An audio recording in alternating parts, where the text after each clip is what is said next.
Most people that watch David Blaine do this have that same reaction. What are you doing? What makes this trick so good though is that it's not a trick. The ice pick goes through one side of his arm and then comes out the other. For the last 2 decades, David has challenged himself in ways incomprehensible to others. He's regurgitated frogs, spouted water and even held his breath for over 17 minutes. And after each one, the same question surfaces. How does he do it?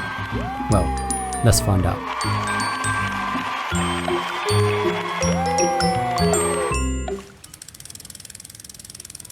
You are going to see a man have a 28-inch sword thrust through his body without hurting him.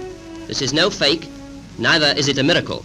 It could probably be done to you if you were willing to submit first to a dangerous operation.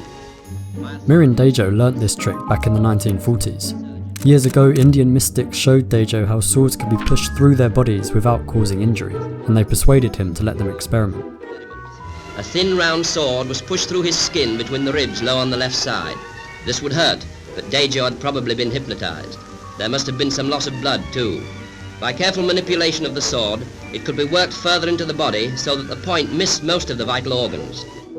Now this isn't to say that they succeeded on their first try. In fact, it's likely that there were multiple failed and very painful attempts. But nonetheless, once a safe passage had healed, Dajo would be left with a straight path of insensitive scar tissue. A sword thrust carefully along this path would cause little pain or bleeding because in scar tissue there are no nerves or blood vessels to hit. We can assume that Dajo had at least 2 or 3 open channels going through his body at one time, which is why the sword is always inserted into the same place. This technique is the most plausible explanation for David's ice pick stunt.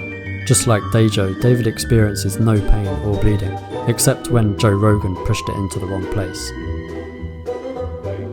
Uh-oh. Hold on. Woo. The trick that really freaks people out is the whole regurgitating frogs act. He's done it to Jimmy Fallon, Drake, Dave Chappelle. But once again, the trick here is that it's not a trick. David is actually swallowing the frogs and then bringing them back up.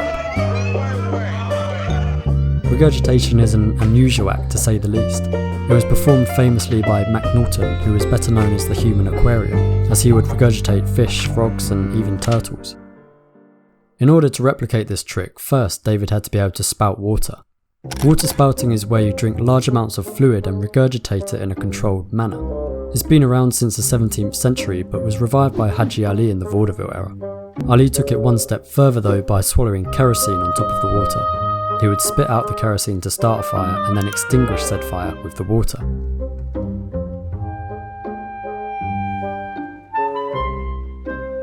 David spent 20 years of his life trying to learn this trick. It wasn't until 2009 when this video surfaced that he began to make any progress.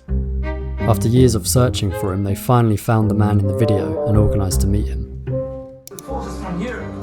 He shared a secret with me. And for the first time in my life, I did it. Sort of.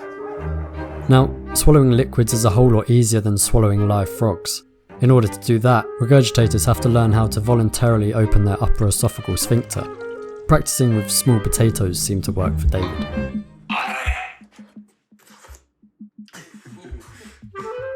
Before any frog swallowing begins, David will fast for 36 hours and has also said that he will consume an unspecified amount of baking soda to neutralise the acid in his stomach.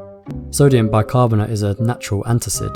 It's often used to alleviate heartburn caused by acid reflux, but in this case, David uses it to ensure the aquarium in his stomach is habitable for its residents. The final trick I want to look at is David's world record breaking breath hold. In his TED talk, David explained that after speaking with a doctor, his best bet was to create an illusion, a way to make it appear like he was holding his breath. This is a little hard to watch, but this is that attempt. After little success, he was left with only one choice, to actually do it. David began researching deep-sea divers, focusing specifically on freediving and static apnea. That's holding your breath for as long as you can without moving. Many freedivers practice meditation to calm their heart rate, as reducing the body's metabolic rate attenuates the conservation of oxygen to CO2. Essentially, the higher your metabolic rate, the sooner you'll feel that burning desire to breathe, which in this case isn't good. David managed to get his resting heart rate down to the same level as world-class athletes. He also began sleeping in a hypoxic tent to replicate the altitude of base camp Everest. And the final trick he learned was how to purge. Purging is basically hyperventilating. You blow in and out. You do that, you get lightheaded, you get tingling, and you're really ridding your body of CO2. So when you hold your breath, it's infinitely easier. Now, the air we breathe is only about 21% oxygen. Before the world record attempt, David was breathing pure O2, filling his entire body with oxygen and flushing out all the remaining carbon dioxide, which ultimately would help him last significantly longer. David's tricks aren't tricks. They're showcases of what the human mind and body are able to achieve over time. Pre-breath hold, his heart rate sat comfortably at 38 beats per minute. During the breath hold, however, his heart rate dropped to just 12.